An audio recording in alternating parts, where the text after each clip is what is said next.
This is my review of episode 16 of the Bleach anime. Immediately, something I praised the last episode for, that they put the Rukia meeting with Warahime's friends and stuff, like in, real time. Instead of just a flashback, added a lot to that story, that subplot. But they still put the flashback here, so now it's more like padding than them actually following. They're technically following the manga now, like, properly, but it's actually kind of padding since they moved that shit. I don't know, it's just a little weird. It seems like they tried to make Renji seem a little more conflicted. He kind of looks sad at times, but at the same time, they still have to stay faithful to the manga, so he still has these crazy, aggressive, violent moments. We see some cherry blossoms as Renji's talking about Byakuya before he mentions him, which is really good foreshadowing. Every time Byakuya shows up, they pretty much have cherry blossoms, and that's just fantastic foreshadowing. Renji threatens to kill her. No, that's just dumb. I already talked about that with the manga review. And then they added some filler of Rukia dodging more attacks than just the one that Renji says he let her dodge. Because he does that first, downward slash that doesn't hit her, and then he does the next one that, cuts her cheek or her arm or something, and she does, that jump, back flip, lands on her hand, and then lands on her feet. She got cut by that, and then that's when Renji says, I let you dodge that one. And in the manga, that's when Uryu shows up. But here, they added him slashing more and her dodging more of his attacks.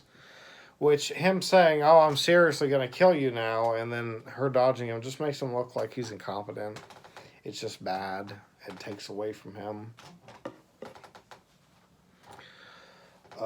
In contrast, Uryu's arrow flying toward Renji looked fucking incredible. Because it's I think we were looking at Rukia's perspective, all of a sudden we see this blue thing flying from her head.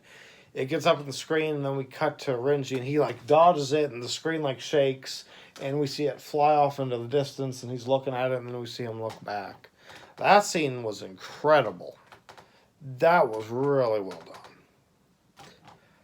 They add a little filler scene where, since they put the cone story of him leaving the house in the last episode, they have filler of him coming back home in this, and he climbs up the house, and he sees Rukia writing her goodbye letter, so he thinks he's going to say goodbye to her, and we don't actually see what happened. But obviously we know that he got tied to the or taped to the toilet. The anime staff actually remembered that Kon was a mod soul, unlike the manga, because in the manga, Ichigo's oh, I don't have Rukia's glove, how am I going to turn into a Shinigami? And I was like, hey, man, in the review, I was like, hey, man, that's the point of Kon, is that he's a fucking mod soul, and he can knock Ichigo's soul out of his body. The anime staff remembered that, so he's actually just fighting with Kon to get Kon out of the stuffed animal and into his body to transform. And Kon, that's good, but then Kon starts fighting with him and telling him he doesn't want to do it. So Kisuke still has to help him. And then that just makes Kon look conflicted and stupid because Kon wants to save Rukia, but he's not willing to do the one thing that'll allow them to save Rukia. So it's just sloppy as fuck. They tried to make it not look as stupid, and instead they just made it more stupid. And then we come back, and Uryu has been defeated by Renji, and this is my issue with the anime. This is where you need padding. Why couldn't they give us 5 minutes of Uryu versus Renji? I know Uryu doesn't stand a chance against Renji, but fuck. It would have been better than having Rukia dodge him. Just have Uryu shoot some arrows at Renji, and Renji's being overly cautious because he doesn't know how powerful Uryu is, and then when he realizes he's not that strong, you can go in and beat him, and bam. There's some padding, but no. The scene where Renji starts slashing at Ichigo, it's kind of shit. It's just a very static fucking him just swinging like this, repeated. And I think they were walking too, it just looked bad. Um, and then obviously the way that they have Zabimaru rake across Ichigo's shoulder in the anime, and you see it like slowly moving as it drags across. It looks really fucking painful.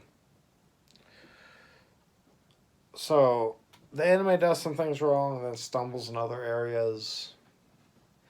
There's not like a perfect fucking way to go about this. I would say stick with the anime here just for the music and the little cherry blossoms thing with Byakuya. Because both the manga and the anime both kind of had hiccups here. So it'd be a person's choice. I'd say the anime is probably better for this particular section.